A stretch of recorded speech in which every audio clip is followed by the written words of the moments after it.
Hello!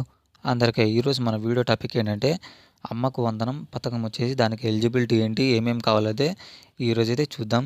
చాలామంది చూస్తున్నారు కానీ సబ్స్క్రైబ్ చేసుకోవట్లేదు వీడియోకి. వీడియోకి సబ్స్క్రైబ్ చేసుకోండి. ఈ వీడియో ఎవరికైనా నచ్చితే లైక్ చేసుకోండి. ఇక మన వీడియో అయితే మొదలు పెట్టేద్దాం.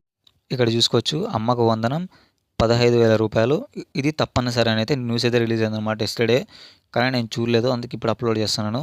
ఇక్కడ చూసుకుంటే అమ్మకు వందనం స్టూడెంట్ కిట్ పథకాలకు ఆధార్ తప్పనిసరని, లేని పక్షంలో ఆధార్ కోసం నమోదు చేసుకొని ఉండాలని విద్యాశాఖ ఉత్తర్వులు జారీ చేసింది.